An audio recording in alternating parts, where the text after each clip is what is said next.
Notre prochaine conférence sera donnée par Justin Audet. Justin est conseiller d'orientation de formation et titulaire d'une maîtrise en mesure et évaluation à l'Université Laval.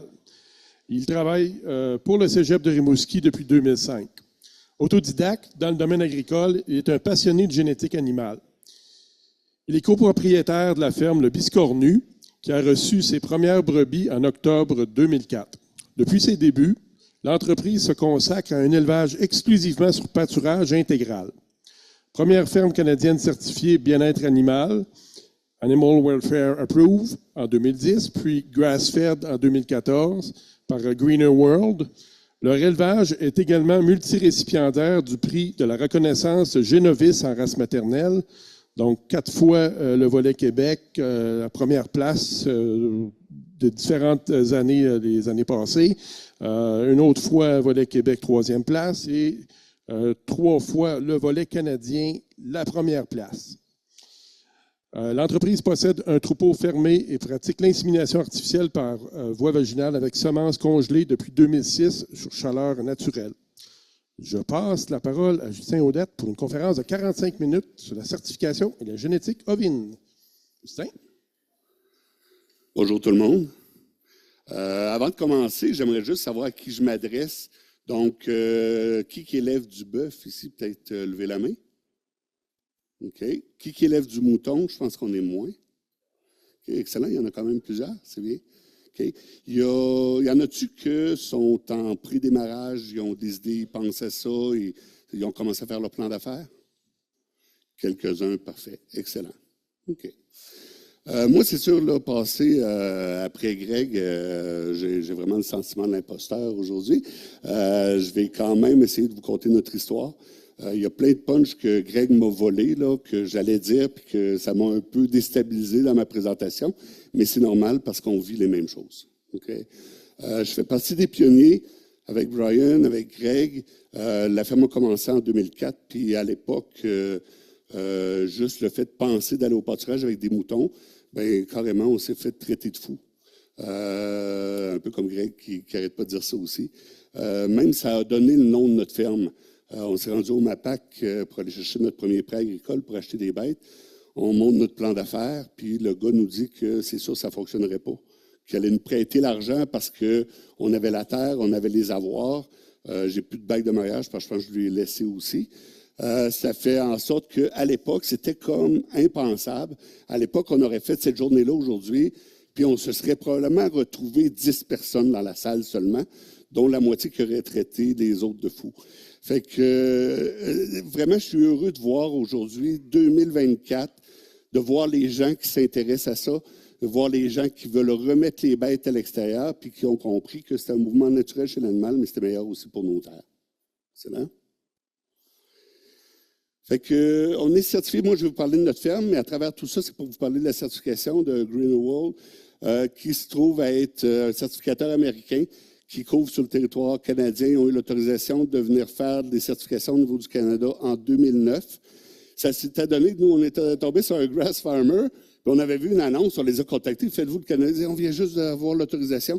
Fait qu'on a été la première ferme auditée pour le bien-être animal au Canada en 2010, début 2010. Et depuis ce temps-là, on continue avec eux. À l'époque, ça s'appelait Animal Welfare Approved. L'organisme s'est développé, c'est un organisme non lucratif.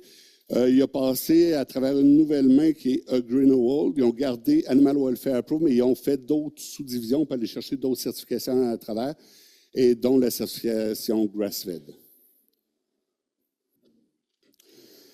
Là, avant de parler de quelque chose, il faut s'entendre. Au Canada, le terme grass-fed, qu'on pourrait traduire par nourri à l'herbe, il n'est pas protégé, pas du tout. Okay? Donc, en soi, quelqu'un pourrait être au marché, vendre la viande grass-fed, puis son animal aurait été élevé à l'intérieur, puis au grain tout le temps. Okay? Aux États-Unis, le USDA l'a défini, donc j'ai fait une traduction libre. C'est un animal avec un régime alimentaire composé uniquement de fourrage, d'herbes, soit annuelles ou vivaces, de fauves, des légumineuses, des brassicacées, d'arbustes ou de cultures céréalières à l'état végétatif. Donc, quand on arrive, ils peuvent tolérer jusqu'au pâteux, donc c'est du R4, je pense, pour les agronomes, là. Donc, ils peuvent tolérer jusque-là, mais un coup qui est rendu là, bien, ça ne devrait plus être dans l'alimentation de l'animal. Les animaux ne peuvent pas être nourris au grain ou de sous-produits de grains. Ils doivent avoir accès continu au pâturage pendant la saison de croissance. Donc, au niveau des États-Unis, ça a été légiféré. Il y a une définition officielle de qu'est-ce que c'est du grass-fed. Okay? Nous, on l'a traduit, bon, nourri à l'herbe. J'ai comme l'impression qu'on ne trouve pas un terme en français. Je vais probablement utiliser grass-fed tout le long parce que je trouve que c'est parlant comme terme. Une petite présentation de la ferme. Donc, propriétaire Nathalie Chartier, Justin Audet, ma femme et moi. L'achat des terres en début de production 2004. Grass-fed dès le début des opérations, c'était l'idée qu'on avait en tête.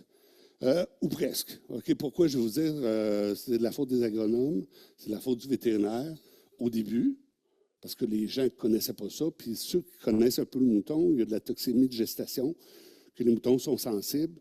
Ça fait que dès le début, on a eu peur. Tout le monde nous a dit, hey, vous faites ça, toutes vos brebis que vous venez d'acheter vont mourir. Fait que la première année, on a donné un petit peu de grain, tout ça.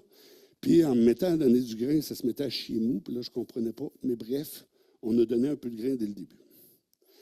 Après ça, il y a 11 acres de pâturage en rotation sur notre ferme. On a 54 acres au total, mais à peu près 16 acres de terre à foin qui sont malheureusement à l'autre côté de la rue. Okay? Puis nos produits, ben, c'est des reproducteurs de la viande puis de la laine. J'ai mis une photo de chez nous. C'est plate parce que on voit mal à quoi ressemble réellement le terrain, là.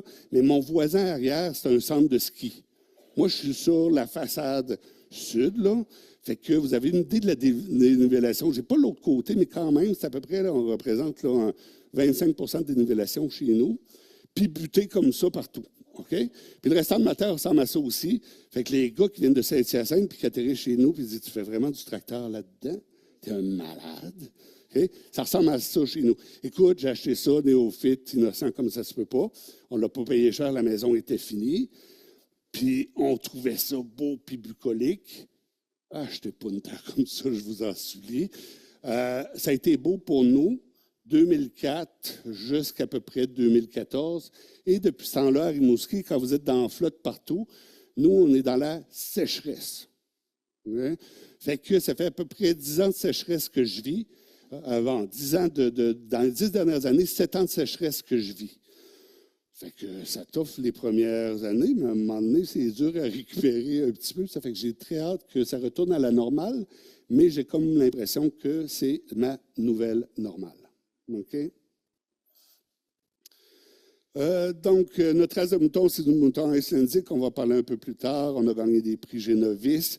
Donc, c'est pas parce que je suis grass-fed que je peux pas en gagner. Puis là, il y en a qui comprennent pas pourquoi tu gagnes, parce que ton grossissement n'est pas aussi hot que le mien. Puis là, je comprends pas, tu gagnes. Ça n'a aucun rapport. Parce que Génovis permet de distinguer en dehors du management ta génétique que tu es en train de monter. Moi, c'est ça. Chez nous, j'envoie mes moutons à l'extérieur. Ils font mieux ailleurs que chez nous parce que chez nous, je suis des sécheresses tout l'été. OK. Donc, certifié AWA, Animal Welfare, en 2010, puis Grass-Fed en 2014. Okay. Le choix du pâturage, pourquoi nous, on voulait ça? Bien, c'est une conformité avec nos valeurs personnelles. Je pense que c'est super important. Quelqu'un qui veut se lancer là-dedans pour devenir millionnaire, ça ne fonctionnera pas, je vous le dis tout de suite. Il faut que tout ça soit en conformité avec vos valeurs. Je fais souvent la farce. Il y a une seule façon de sortir millionnaire de l'agriculture, c'est de rentrer multimillionnaire. Okay? On va se mettre d'accord là-dessus. Okay? Donc, pour nous, ça représentait le bien-être animal, l'expression d'un comportement normal, puis être en harmonie avec le cycle naturel de l'animal aussi. Et on trouvait que c'était plus écologique, moins d'intrants, moins ou pas de pesticides, d'herbicides, d'engrais chimiques. L'utilisation de moins de pétrole aussi. Parce que quand votre bête, elle se promène, puis qu'elle défecte, ben c'est elle qui nourrit le sol. Tu n'es pas obligé de sortir le tracteur et l'épandeur. Tu dépenses moins de pétrole. Donc, ça devient plus écologique de ce côté-là. Pour nous aussi, c'était une façon, c'est une opportunité d'avoir un produit de niche. OK? Être dans la vente directe. Je crois que pour le grass-fed au Québec, c'est hyper important d'être en vente directe parce que je n'ai pas de plus-value si je le vends au grossiste présentement. En bio, ils ont un plus-value. en grass-fed, il n'y en a pas. Okay? Puis il va falloir être assez gens à en faire pour qu'un jour l'agence décide d'ouvrir. Ça me tente-tu vraiment que l'agence se mêle de ça? Personnellement, pas du tout. Okay? Mais bref, c'est comme ça que ça fonctionne au Québec. Okay? Et pour la qualité de la viande produite aussi, on va en parler un petit peu plus tard. Donc, au niveau de la génétique, moi, je dis tout le temps, il y a le choix de la race qui est super important. Il faut que c'est une race qui va être en conformité avec votre projet. Il n'y a pas de mauvaise race. Okay? Ça n'existe pas, une mauvaise race. Il y a des races qui ne sont pas foutues au bon endroit par rapport au projet. Entre autres, la SNDIC, son problème, il est beau. Puis là, il y a des gens, « Hey, je veux ça. » Puis là, ils n'ont pas du tout un projet qui va avec la SNDIC, mais ils le trouvent beau. Ils pensent qu'ils vont adapter le mouton au projet. C'est pas mal plus facile d'adapter votre projet au mouton que l'inverse. Ça se fait, tout se fait. OK? Aux États-Unis, on dit que c'est une brebis laitière dans le sens de dairy. Ben non, je m'excuse, là, c'est une brebis maternelle, elle a entre 120 et 150 jours de lactation, comme une dorsette. Okay? Avec les noms qu'on a ici, moi, plusieurs gens, ils m'ont approché parce qu'ils voyaient que c'était parlé comme ça aux États-Unis. Là, j'ai dit, oh, tu vas te péter la gueule, là. Va te chercher de la East Friesen, va te chercher de la Lacombe, au pire, fais du croisement avec du Icelandic si tu veux, mais va te chercher une persistance laitière. Ah non, oui, mais si je peux la traire, c'est une brebis laitière. Ouais, tu peux traire un chameau aussi, si tu veux. Oui. Après ça, une question dans votre. Là, c'est là où je me faisais voler les punches par exemple. Au niveau de la réforme, il y a ce que j'appelle la réforme annuelle, c'est le paradoxe du berger. Okay? On est en agriculture, on aime nos animaux. Je ne pense pas que personne ici qui se lève le matin va prendre un 2x4 et se demande quelle bête il va battre aujourd'hui. Okay? On les aime tous, mais on a aussi le rôle du loup, comme disait Greg tout à l'heure. Okay? C'est notre rôle. Dans la nature, un animal mal adapté à son environnement, ça va être le premier à se faire manger. Donc, aussi, c'est notre rôle en tant qu'agriculteur. Puis moi aussi, j'ai souvent nommé pas vos animaux, parce que pour entrer en relation, c'est dur après d'apporter un animal nommé à la. Ou sinon, on l'appelle gigot, côtelette, on l'appelle pas. On sait déjà c'est quoi la gaze, on sait déjà c'est quoi sa destinée. Donc, faites ce que vous voulez, c'est chez vous, je ne vais pas m'en mêler, c'est pas mes affaires. Mais pour moi, nommer un animal, il y en a qui sont nommés chez nous aussi, parce qu'ils font une niaiserie, ça fait qu'ils finissent par avoir un nom, là. Mais en soi, j'essaie de ne pas les nommer parce que ça fait trop mal. À chaque fois que je vais porter une bête à l'abattoir, ça me brise. Okay? Si je commence à les nommer, je suis capable de faire ma job. Okay? Il y a aussi les purges. Okay? Profitez des mauvaises années pour faire une purge, d'être sévère vis-à-vis de votre troupeau. Au lieu d'être obligé d'acheter du foin, on réforme, on réforme, on réforme. Là, faites attention, parce que 7 ans sur 10 de sécheresse, ça pire. Au niveau de la sélection génétique, ben nous, on a choisi d'être sur Génovis. On a des outils super intéressants. Génovis fonctionne aussi pour des bêtes qui sont en pâturage. Génovis m'a permis d'augmenter la résistance aux parasites, m'a permis d'augmenter la résilience. Ça donne de la résilience aussi et de la résistance aux parasites. Là, les économes vont dire, oh, de quoi ils parlent, là, il n'y a pas de code dans Génovis, on ne comprend pas. C'est simple, Génovis, là. Dans un même environnement, quelle bête fait mieux? Donc, si je décide au début, on a dit, OK, les animaux vont vers réfugier 50 jours, 100 jours. Donc, théoriquement, ceux qui faisaient mieux étaient aussi plus résistants. Après ça, on a lâché le 100 jours. Là, on est allé dans le 50 jours seulement.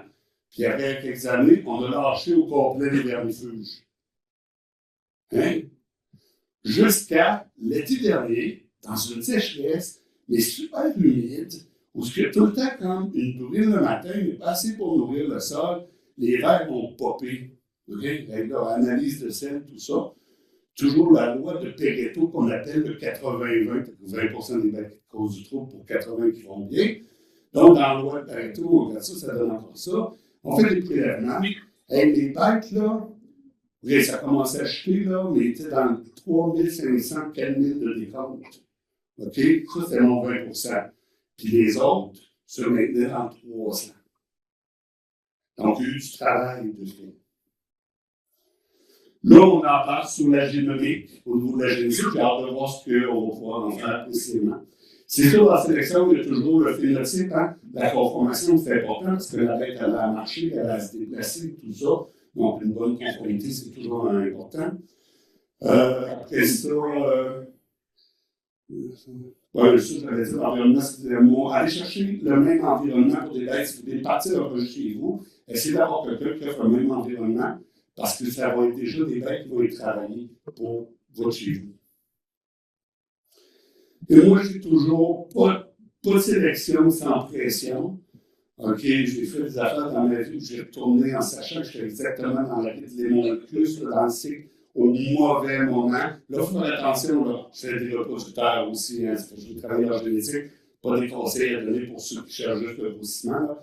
Donc, je retournais exactement quand il ne fallait pas dans les champs par rapport au cycle pour provoquer le fait de bien sélectionner mes sujets qui étaient plus résistants ou résilients de ceux qui l'étaient moins. C'est un jeu dangereux à jouer, je vous le dis tout de suite, mais ça peut être joué. Faites ça avec un agronome, faites ça avec votre vétérinaire, faites des tests, mais il y a des choses qui se travaillent, mais ça prend de la pression pour avoir de la sélection. Ou j'entends des gens, écoute, les bêtes sont résistantes à tout parasite, deux animaux dans 10 hectares, là.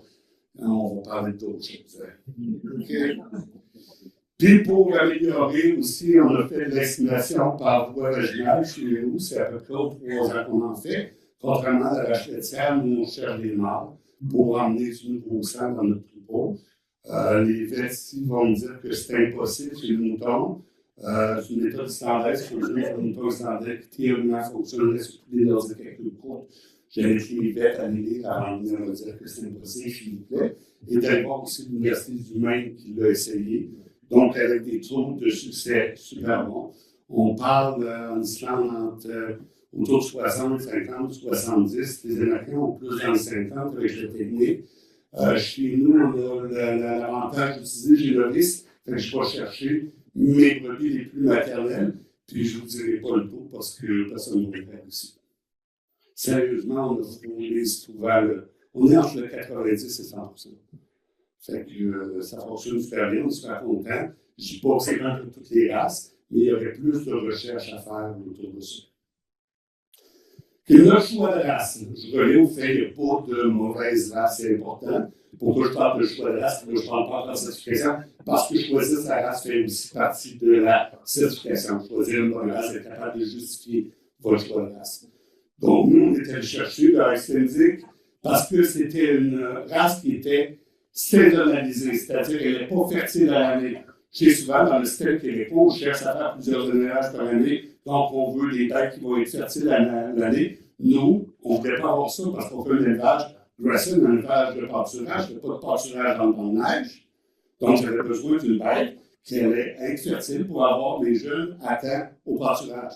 J'ai une situation spéciale, les mousquets, on est très au nord, tout ça. Les pâturages, là, commencent fin mai, début juin. Et des fois, ça va à mi-juin. Donc, moi, avoir un agneau trop tôt, c'est pas avantageux pour moi. Je n'ai pas beaucoup de bâtiments, je ne veux pas avoir tout ça. Donc, en allant chercher le mouton extensif, il y a un deuxième avantage, en plus d'être saisonnalisé, c'est que la race, elle est tardive à comparer aux autres races. Elle commence à avoir ses chaleurs à la mi-octobre.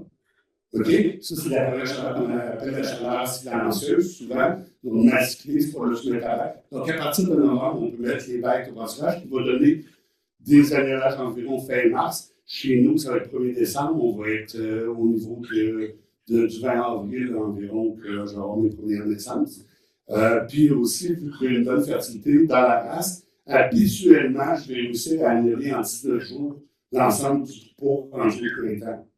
Okay? Ça, c'est intéressant aussi pour ne pas étendre d'autres choses à faire que s'occuper des anérages. Ça fait que souvent, on réussit, mais ça va arriver que des béliers en échappent, donc ça va aller dans le 2e cycle. Pour bien faire, je laisse toujours un bélier clean-up quand même après les 2 cycles. Donc, ça arrive des fois, j'ai un bélier en juin, mais c'est vraiment rare. Habituellement, là, en 19 jours, le cycle, c'est 17, mais des fois, tu arrives, puis la brebis est en fin de cycle. Là. Fait sur 19 jours, on a quand même une belle production qui est de nous. Après ça, c'était une excellente conversion au niveau du pâturage. Peu de toxémie gestation chez la race. Ça, c'est sûr, ça a aidé avec les grass-fed pour nous. OK? Là, je vais donner un autre truc. Non, je vais parler de la réalité, parce que je ne vais pas le droit de donner des trucs, puis je ne vous dis pas faire ça, mais je vous en parler quand même, OK? Puis tous les agronomes vont me dire, il ne faut pas faire ça, arrêtez. OK, au début, on avait décidé de donner un peu de grain, tout ça, puis on a décidé d'arrêter. On savait que la race, ça faisait bien aussi, puis faisait de la toxine de gestation. Puis à un moment donné, on a regardé des animaux dans la vie sauvage, les cerfs, tout ça, on a dit qu'est-ce qu'ils mangent, les autres l'hiver. Ils mangent du ligneux. Okay? Fait qu'on a réduit le taux de protéines, puis on va faire du foin de chevaux qui sont fibreux. Puis ça, ce que ça fait, c'est que ça ralentit la digestion. Les bêtes, je ne crie jamais après quand je rentre dans les rouges parce qu'ils ne sont pas en état affamé. Okay? Fait qu'on ralentit, puis là, ils vont aller chercher tout ce qu'il y a là-dedans. Et oui, ils survivent. Okay? Je ne vous dis pas encore faire ça. Je vous dis, c'est dire que ça peut être différent pour d'autres races. Si vous voulez expérimenter ça, travaillez ça avec votre agronome, s'il vous plaît, avec votre aide aussi. Ayez des petits languettes ou des petits testeurs pour la toxémie de gestation. Mais il peut y avoir d'autres choses. Quand on se fie à la nature, comme c'est écrit aussi tout à l'heure, si tu se fies à la nature, il y a peut-être bien des choses à aller chercher de ce côté-là.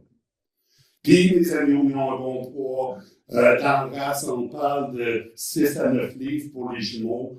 Je suis dans le 8, 10, 11 livres pour les jumeaux. Okay? Fait que non, tout le monde va bien chez nous, ça ne meurt pas, mon taux de mortalité est super bon. Okay. Après ça, bonne prolificité, 1,85 chez nous. Là, il y en a qui vont dire, c'est pas bon dans le mouton, il en faut 3, 4. Oui, c'est pas ça que je cherche. OK? Je sais que la Romanov, là, ça peut être extraordinaire ce que ça fait. Je sais qu'il existe un gène dans le mouton qui s'appelle le Borola. Je sais qu'on peut faire mieux que ça. Mais ma brebis, là, au champ, là, elle en oublie 2, elle va faire 2 gros agneaux. C'est pas de supplément chez nous. Okay? Si on décide de la mettre avec 3 agneaux, ben, ils vont être moins beaux les 3. Alors, il y en a toujours des exceptions, des brebis qui en font des extraordinaires à 3. Puis il y en a qui sont proches à 1, là, ça fait que les autres, ils sortent. Puis moi, chez nous, je sors les Free-Pet Makers, j'appelle ceux qui en font trop, ils sortent de chez nous, pour la santé de la bête, pour qu'elle vive plus longtemps, pour pas qu'elle perde ses dents trop tôt parce qu'elle se décalcifie en produisant trop de lait.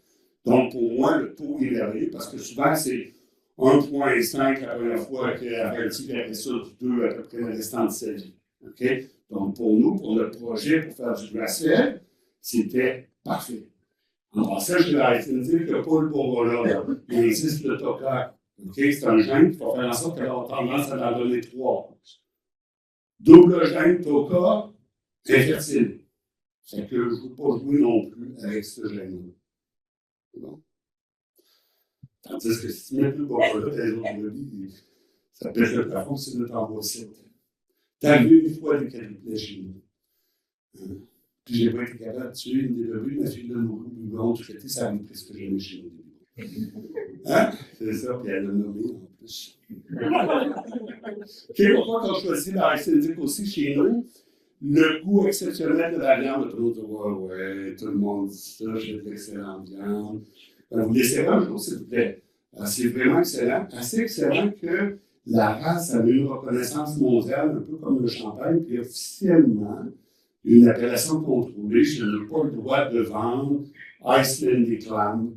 C'est interdit mondialement de vendre ça. On ne s'en pas venu encore du Québec, en Amérique du Nord, c'est correct.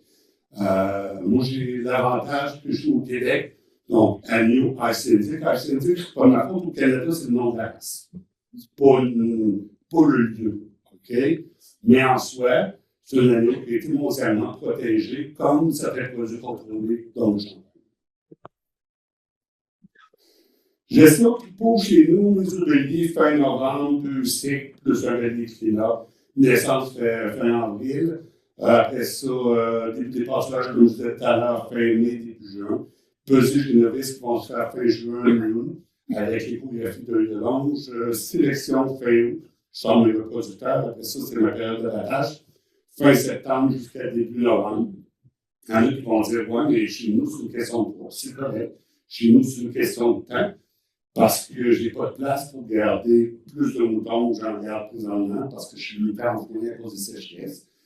Donc, chez nous, ils vont sortir à certaines dates pour que les mâles soient sortis avant le 15 octobre parce que le début des chaleurs. Après ça, je vais finir mes femelles. Je prends la place toujours qu'il y a à l'abattoir, bien sûr, parce qu'on a les mêmes problèmes partout. Ça fait en sorte que c'est ça, on va les sortir à ce moment-là. Moi, ça ne me dérange pas, je fais de la vente directe, je connais les familles. Plus gros agneaux, plus grosse famille, eux, ils viennent en avoir un gros. Là, il y a telle madame qu'elle, elle veut en avoir un plus petit, s'il vous plaît, elle vit tout seul, tout ça. Ça fait qu'on est capable d'arranger tout le monde avec ça. Je ne vends pas la pièce. J'ai la même philosophie que Greg pour moi, mais je ne passe pas mes fins de semaine au marché. Je sais qu'il y en a qui le font. Je sais qu'ils ont meilleur que moi. Moi, j'ai une clientèle stable que je maintiens depuis des années. Année après année, nous reprenons l'année. Je ne veux pas faire de publicité. Je dors tranquille. Je sais que ma production, pour les 5 prochaines années, au moins est vendue. OK? Parce que ma clientèle est fidélisée. OK? Pour moi aussi, la SND correspondait à des carcasses petites en Islande, qui avaient à peu près la même période que chez nous. Le plus recherché en Islande, c'est 16,5 kg carcasse.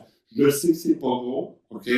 Mais en même temps, les gens, c'est pas nécessairement ce qu'on a besoin aujourd'hui. On ne cherche pas à avoir des grosses pièces. On mange moins de viande, tout ça. Donc, pour ma clientèle, pour les besoins, pour le fait que je vendais de l'agneau complet, parce que je produis de l'agneau, je ne produis pas des gigots, je ne produis pas des carrés, je ne produis pas des cubes, je produis des agneaux. Dans la philosophie aussi que j'avais, c'était le fait que le bien-être animal, c'est aussi au consommateur de respecter l'animal, d'apprendre à manger toutes les parties. Donc, nos consommateurs le comprennent, ça fonctionne comme ça chez nous. Puis on s'arrange avec le fait qu'il y ait des plus grosses et des plus petites carcasses. Les clients comprennent aussi, je suis dans le bracelet, mauvaise année, bonne année, grosseur différente, c'est exactement comme le vin, où il va avoir ses subtilités à chaque année, tout ça. Ben, mes clients, ils respectent ça aussi. Mon restaurateur respecte ça aussi. En plus, je file les plus petites carcasses parce qu'il y a l'avance de vente avec le 16,4 kg qui pourrait devenir problématique sinon. Fait qu'on file les plus petits. Puis, bien d'accord avec ça. Quelle est la viande grass-fed? Il y a vraiment quelque chose de spécial dans la viande grass-fed. C'est pas juste du « ouais, c'est super beau ». Il y a eu des études de fait, vous allez aller les voir. En soi, il va y avoir une viande plus maigre. Dû au fait que ça le fait qu'il grassait tout ça. Dans l'accédique, la répartition des gras est différente, donc peu de gras dorsal, c'est beaucoup autour de la bedaine, les organes, tout ça. Mais la viande qui est grassée, c'est sur n'importe quelle race. Il va y avoir une augmentation d'oméga 3. OK, un meilleur ratio, absolument, on parle de 6 de ratio, c'est oméga 3, oméga 6, oméga 3. On parle actuellement de 7,6 pour 1 avec du vin. On parle de 1,5 pour 1 dans le grass-fed. C'est à peu près la même chose que quelqu'un qui fait la chasse, le cerf, l'orignal, avec les mêmes taux. L'humain a évolué avec la chasse depuis des milliers d'années. C'est ça qu'on a besoin de l'humain. Malheureusement, on ne peut pas l'annoncer comme ça parce qu'il y a des normes canadiennes qu'il faudrait que ça explose en oméga 3 pour avoir l'annoncer officiellement comme bon en oméga 3, mais on peut parler que des ratios quand même. Après ça, il y a plus d'acide linoléique conjugué, les CLA. Donc, c'est meilleur pour la santé, anticancéreux, puis au niveau du cœur aussi. Plus riche en bêta-carotène, plus hautement en vitamine A, vitamine G, cyanide, riboflavine, toutes les mots que je vais prononcer aujourd'hui. Fait que, bref, il y a vraiment quelque chose de spécial. Mais ça prend une viande qui est élevée grass-fed. Si on rajoute du grain à travers ça, ça emporte un changement au niveau des bactéries, au niveau de la gestion, puis ça va avoir une transformation différente. J'ai déjà fait des études, je ne les ai pas compris au complet, parce que des fois, il faut faire attention quand ils sortent des études, là. Mais il y aurait une tension qui pourrait partir du grain puis être finie au pâturage, puis il y aurait sensiblement les mêmes qualités, là. Okay? Sauf que dans notre certification, on croit à l'ensemble du cycle quand même dans le grass-fed. OK. Donc, il y a plusieurs certifications. C'est quoi un tiers certificateur? C'est quelqu'un d'indépendant qui va venir chez vous. C'est celui qui ne se mêle pas de ses affaires. OK? Il vient chez nous à chaque année, puis il vient voir si je fais bien les choses. OK? J'aurais pu m'en passer, c'est sûr. Là, je pense que cette personne-là n'existe plus, mais il y avait une petite bergerie autrefois, il était certifié mouton heureux. C'est vraiment cool, là, j'adore ça. OK? Sauf qu'il n'y avait pas de certificateur, mais c'était auto-certifié. Okay? Je trouve ça bien. Mais en soi, pour le consommateur, ça ne veut peut-être rien dire, certifié mouton heureux. Donc, on va chercher un tiers certificateur, ce n'est pas pour nous, mais aussi pour nous, je vous en parle plus tard. Mais c'est d'abord et avant tout pour le client qui se met au fait qu'il y a quelqu'un qui est lui-même normé, qui est ISO, je ne m'en rappelle plus quoi, je pense que je l'ai quelque part dans la formation. Donc, qui est lui-même certifié, qui vient chez vous et qui s'assure que tu respectes certaines règles. Okay? Donc, c'est un organisme de consommateur, respect des normes établies et transparent et ces normes accessibles aux consommateurs. Ça, c'est super important. Quand il faut que tu commences à fouiller en tant que consommateur, c'est quoi les fonctions que tu trouves jamais. Un bon certificateur va avoir des normes transparentes, n'importe quel client peut aller les lire. Il est indépendant des fermes auditées. Et moi, c'est un organisme, en passant, c'est vraiment pas cher, c'est 100 par certification. Donc, j'ai 2 certifications, 200 américains par année. On n'est pas la mer à boire. Hein. OK? Donc, c'est ça, je n'ai pas le droit de faire des dons parce que l'organisme fonctionne avec des dons. Moi, je n'ai pas le droit, en tant que producteur, de faire des dons à mon certificateur. Parce que c'est encore d'intérêt vis-à-vis-moi. Okay? Puis, un bon certificateur doit être lui-même soumis à des normes de contrôle, donc des normes ISO. Pourquoi être certifié? Okay? Parce qu'on adhère à une philosophie d'un certificateur. Nous, quand on est tombé, c'est Grass-Fed Stock Farmer, la revue américaine, là, on est tombé là-dessus, on s'en va lire, puis là, puis moi, on fait wow, on n'a rien à changer. Rien. Ça tombait exactement dans les autres noms qu'on s'était donnés parce qu'à l'époque, il n'y avait rien. Puis on fait wow, c'est vraiment nous. Donc, on était en cohérence, nos valeurs étaient en cohérence. Ça, c'est super important. Quelqu'un qui fait du bio juste parce qu'il pense avoir une plus-value, il va abandonner le bio. Quelqu'un qui fait du grass-fed juste pour avoir une plus-value, une certification, il va abandonner. Parce que les mots en offre, là, si ce n'est pas dans tes valeurs, là, tu vas sacrer ton camp de certification. On prend ça pour assurer et protéger le consommateur via un tiers parti. Pour protéger notre produit. J'en entends combien? Oh oui, moi, mon animal, il grass-fed, il finit en engraissement, le droit du grain chaque jour. J'ai rien contre en soi, là. Il n'est pas grass-fed. Il y a un accès au pâturage. Il y a, bon, appelez ça comme vous voulez, mais ce n'est pas selon la définition américaine du grass-fed. C'est au Canada, il n'y a pas rien qui contrôle. Les gens doivent faire ce qu'ils veulent.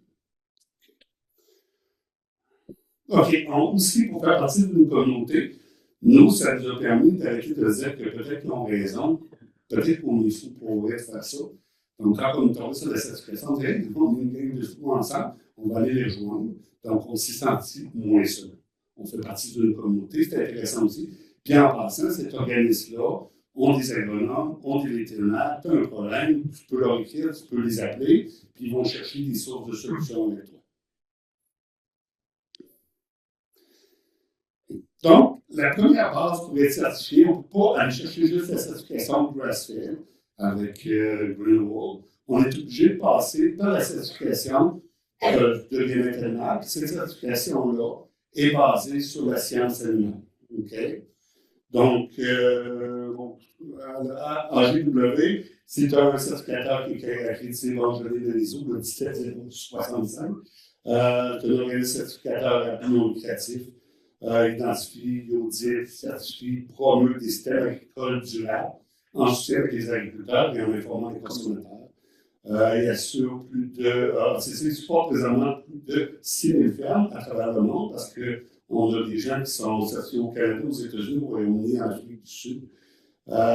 Puis c'est plus de 3 millions d'arbres qui sont certifiés présentement aussi. Puis c'est 4 certifications. Donc, moi, je suis animal welfare, je suis grass-fed. Je n'ai pas rentré au niveau de, pas de GMO, d'OGM, c'est ça. On n'est pas rentré là-dedans parce que celui-là, ça emportait énormément de coûts. En soi, je ne peux pas avoir d'OGM, mais il ne sera pas contrôlé. Si je vais chercher la certification, là, je suis obligé de faire tester mon foin. Si jamais j'achète de la lugène QP, il faut que je la fasse tester. Donc, ça fait une plus de testage, puis ça augmente énormément les coûts. Après ça, je n'ai pas été dans l'agriculture régénérative. J'en fais partie, je le sais, j'aurais pu. Et dès qu'on a eu ça, nous a approché pour faire partie de la première cohorte. Puis j'avais le feeling de l'imposteur à cause des dernières années où je trouve ça rough à cause des sécheresses. J'ai l'impression de ne pas en faire assez. Des fois, je ne sais plus comment, quoi faire. Mais je me sentais trop imposteur, donc je ne me sentais pas en cohérence avec mes valeurs. J'ai décidé de ne pas aller la chercher. Hein? Un jour, on va sûrement aller la chercher, mais pas tout de suite. C'est un choix personnel. Comme je disais, pour moi, il y a une super importance entre être cohérent avec ses valeurs, avoir l'impression qu'on est dans le vrai, puis aller chercher une certification. Okay. Les produits qui peuvent être actuellement certifiés, écoutez, c'est à peu près tous les produits de la ferme, là. Bœuf, vache laitière, mouton, brebis laitière, chèvre laitière, bison, poulet à chair, poule pondeuse, porc, roi, canard, dindon. Ceux qui ont un astérix, c'est ceux qui peuvent aller aussi chercher la certification grass-fed. Okay? Donc, on ne peut pas aller chercher la certification grass-fed dans un porc. Hein? C'est un monogastrique qui est fait pour pas juste manger du gazon. Okay? Donc, lui, il ne peut pas aller le chercher. Mais les autres, comme je vous dis, ceux qui ont des étoiles, il n'y a pas de problème. Si vous voulez vous lancer là-dedans, je vous invite à aller voir des noms plus tard. Okay. La base de certification du bien-être animal, c'est basé sur les 5 libertés animales. C'est en Angleterre, dans les années 60, il y a eu un mouvement, ils ont établi 5 libertés animales. Donc, libre d'exprimer un comportement naturel, okay? Libre de la faim, de la soif, libéré de la faim, de la soif, libéré de l'inconfort, libéré de la douleur, des blessures, de la maladie, libéré de la peur et de la détresse. Là, on s'entend. Je pense que c'était 1964. Un cochon peut se tourner en rond, c'était déjà du bien-être animal. Donc, les normes, la philosophie, qui est basée sur les 5 libertés animales, évolue avec la science animale aussi. C'est pas quelque chose de figé. OK? Après ça, l'animal va faire approuve certifié bien-être animal, les grandes lignes, être propriétaire et gestionnaire de son troupeau. Donc, ça ne peut pas être une méga ferme, là, ou genre du breton pour nommer personne, qui possède une ferme, qui met des gens là-dessus. Ils ne peuvent pas être certifiés par cet organisme. Okay? Donc, propriétaire et le gestionnaire au quotidien, là, celui qui s'occupe des bêtes, là, pas la comptabilité. Là. Okay? Assurer le cycle complet de production. C'est-à-dire, malheureusement, ceux qui font des achats de bêtes au printemps, les engraissent puis les abattent à l'automne. Non, pour cet organisme-là, ça prend le cycle au complet.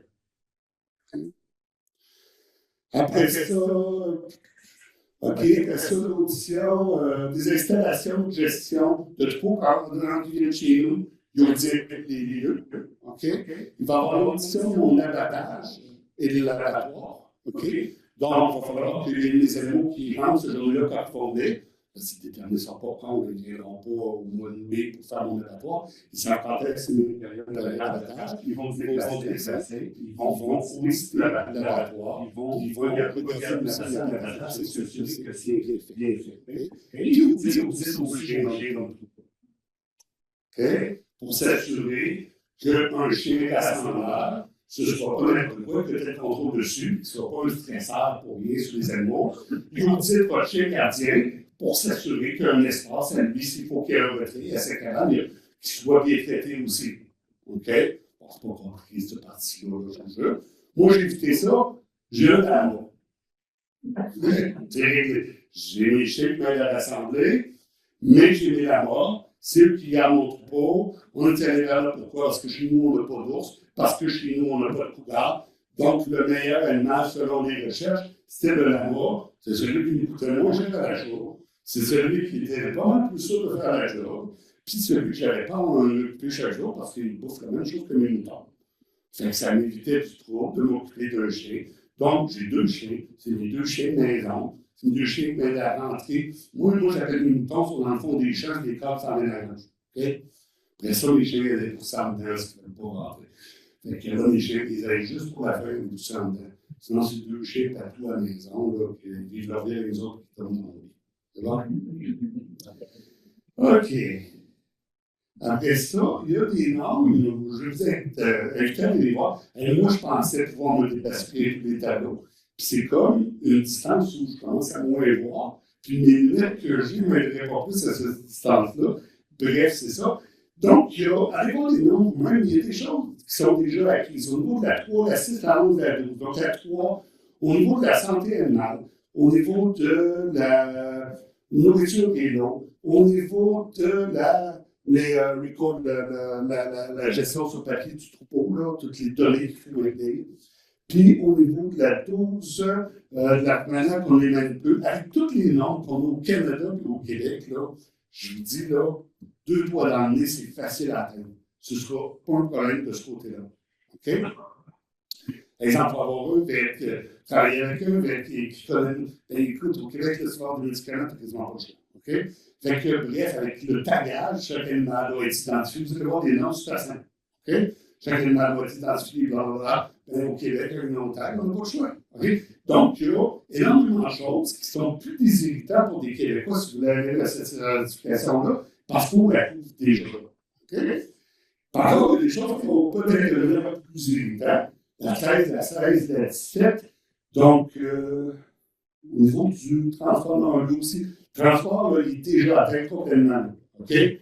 Au niveau du transport, là, c'est le fait que les normes canadiennes sont supérieures aux normes qu'eux proposent. Fait que là-dessus, là, puis l'abattoir, si vous faites affaire, vous faites la commercialisation, c'est un abattoir qui est fédéral ou provincial, avec toutes les normes qu'il y a dedans, là, inquiétez-vous pas, là, c'est pas un abattoir américain ici.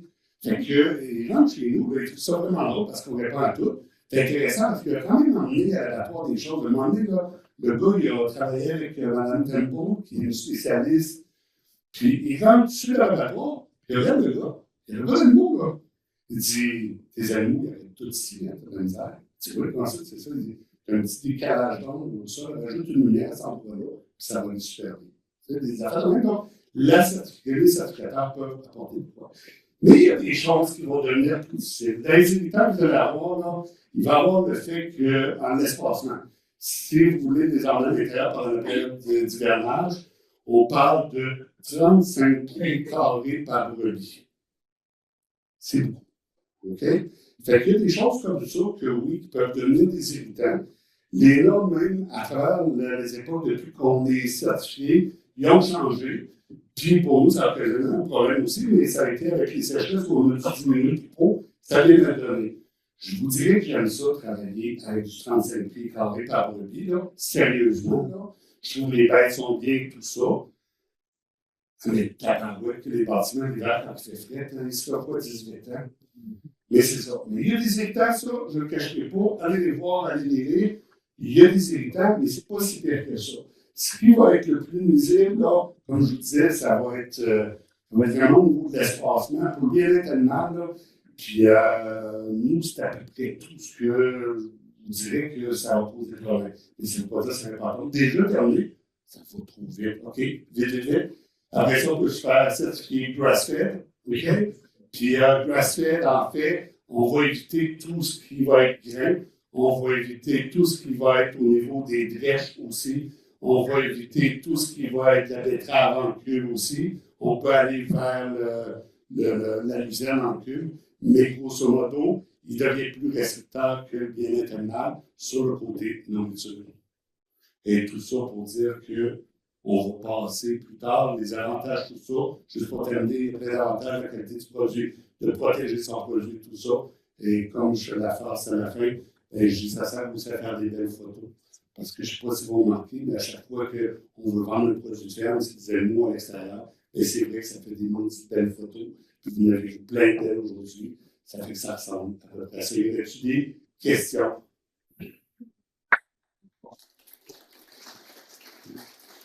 Un petit point. Aujourd'hui, je ne pense plus ces derniers le pâturage. Okay? Personnellement, si je recommençais, j'irais vers le sylvopâturage. Parce que, avec ce que j'ai vécu chez nous, si je fais un sylvopâturage, au niveau de la structure de mes sols, à garder, au niveau de garder plus d'humidité, des ombrages, tout ça, on passerait plus à travers.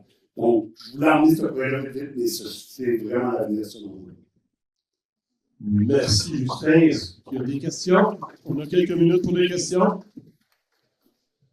Donc, si j'ai bien compris, accéder aux autres certifications, on doit Les demandes pour accéder aux autres certifications, on doit absolument. bien-être animal, c'est la base. C'est l'essence même de l'organisme. OK? Toi, tu es dans quoi? Tu es dans le bœuf? Oui, moi, je suis dans le bottillon, mais on source les bottillons. certification, c'est Ouais, ben, ça deviendrait un problème. Il existe une certification, je crois que c'est ProSerre en Ontario. Tu peux aller voir, je ne sais pas quel prix ils chargent. Tu peux aller voir leur certification, je ne sais pas, je ne pense pas que tu as à faire tout le cycle. OK? exemple, si j'ai un éleveur Si elle a un éleveur, certifié Animal Welfare, moi, je pourrais juste non, parce que je dois faire le cycle au complet. Moi, là, je dois faire de la naissance, OK, jusqu'à l'abattage, la mise au bélier, je dois faire le cycle au complet, OK, pour éviter que l'animal se promène à gauche et à droite, OK. Je peux vendre un reproducteur, mais en théorie, je ne peux pas te... Mais est-ce que c'est aussi la volaille et tout ça? Écoute, moi, là, je suis un spécialiste du mouton, hein. Fournir les poules, c'est probablement différent, là, parce que j'imagine qu'ils n'ont pas le même espacement au pied carré. Non, mais dans le sens que voler leur norme à eux autres, il y a probablement des belles différences, là. Ouais.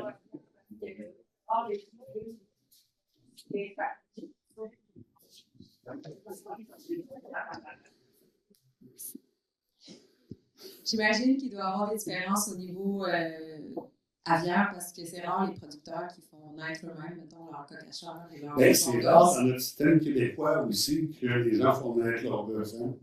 Oui. Tu comprends? Fait qu'il y a une question de. Écoute, moi, je ne veux pas m'avancer sur des poules, là, mais il y a une philosophie derrière ça aussi que le bien-être doit être l'entièreté.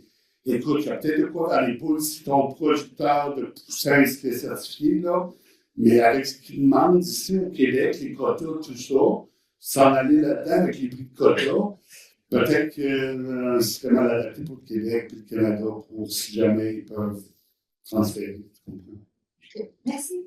Bonjour, merci beaucoup pour votre présentation. Les coûts de certification, j'ai entendu 100 $ pour chacun, Ouais. mais ça ne comprenait pas l'audit. Là, il y a des, Oui, ça couvre tout. L'audition. Oui, il vient chez nous, il parle. OK. Les auditeurs viennent de Terrebonne. Ils viennent de Terrebonne, en Oregon. OK? Sérieux, c'est ça, c'est Terrebonne, Oregon. C'est à cause que, ça, j'expliquais, c'était une certification qui est d'un organisme à but non lucratif qui reçoit il fait des levées de fonds, OK? Puis il y a des gros donateurs derrière, il y a des petits donateurs, il y a plein de donateurs, OK? Quand on a commencé, nous, là, première certification en 2010, sais-tu combien ça coûtait? 0. OK? Je crois qu'il a changé ça un peu. Plein de gens voulaient aller dessus, puis ils se qualifiaient pas. OK? On ne c'est pas grave, on part en restaurant, c'est pas de la philosophie. Pourquoi tu nous as fait venir ici? Fait que là, on commençait à charger un peu plus d'argent pour l'étude de dossier. Entre autres, dès que tu demandes, tu payes, puis ça ne veut pas dire que tu vas aller chez vous. OK, mais moi, ça me coûte 200 $ par année américain présentement. Ben écoute, on va sûrement l'augmenter à un moment donné, là, mais ça me coûte ça. Est-ce que vous avez un service en français pour vos outils et communiquer Non. avec... Non, puis moi, je parle comme une vieille vache espagnole l'anglais, OK? Fait qu'on finit par débrouiller. Puis je comprends l'anglais, mais non, malheureusement, OK? Mais je suis sûr autour de toi, tu peux trouver un ami ou une amie qui parle bien l'anglais qui va venir faire le tour avec toi. C'est Je bon? vais le faire avec toi si tu me vendez pas avec ça. On va se faire ça, on va s'entendre. Bonjour, j'ai peut-être loupé l'information, mais la taille de votre troupeau, après, c'est quoi? Puis quand on parle de l'élevage de A à Z, en même temps, on se questionnait, est-ce que c'est aussi pour vos agnelles? Je fais des aliens. Et est-ce que c'est nécessaire pour la certification? Oui. Pour dire vos Ben, agnelles? écoute, Ou pour des raisons écoute, esthétiques, si tu pourrais acheter des aliens, mais si tu fais tout le temps acheter, j'imagine que tu pourrais. Oh, on va dire une formation. Oui, tant que c'est pour acheter pour la finition, c'est acheter pour la Non, c'est production. ça, pour la production. Oui, je ne vois pas pourquoi tu ne pourrais pas. Ok, c'est bon, merci. Puis la taille du troupeau, je pense que j'ai manqué l'information. OK, d'accord, du coup, il faudrait que je raconte toute une histoire autour de ça. Mais grosso modo, moi, ma vision, c'était 120 têtes en production. On a monté jusque-là. Après ça, il y a eu des sécheresses. Ma femme a fait une dépression. Bref, je roule à la moitié parce que je survis. Mes 2 enfants finissent de grandir. Je fais de la génétique, je maintiens dans la génétique. Je travaille à temps plein à l'extérieur, temps plein à la ferme. Fait que, ben ici, le stress, les sortes à 60, je maintiens mon troupeau, mais je vais remonter un jour. Allez, Houston. Allô. Alors, bravo pour votre originalité. Je trouve ça, vous êtes un peu le mouton noir des éleveurs du Québec. Vous avez une originalité extraordinaire. Maintenant, ce que je voulais savoir au niveau de la valorisation, est-ce que vous poussez le bouchon jusqu'à transformer la laine? Parce que c'est extraordinaire. Avant, on a transformé. Moi, ce que j'ai pas aimé dans la transformation de la laine, c'est que j'employais, puis je savais jamais quand ça allait revenir, puis c'était investir beaucoup d'argent pour un retour, je sais pas quand, puis là, me mettre à courir les forts, puis je suis pas un gars du foire, OK? Je suis sauvage, là. Je suis content d'être là aujourd'hui, mais je suis sauvage. Fait qu'on a fini par vendre la poison brute. Quand ma femme est tombée malade, j'ai un ami, là, vraiment proche. Aujourd'hui, il m'achète toutes mes poisons à 10 $ le kilo. Puis lui, il s'occupe de la transformation, puis lui, il aime ça, aller dans les foires. Fait que là, je suis tellement heureux depuis ce temps-là. Okay? Mais j'en connais qui en font, c'est super bien, puis ils la valorisent très bien.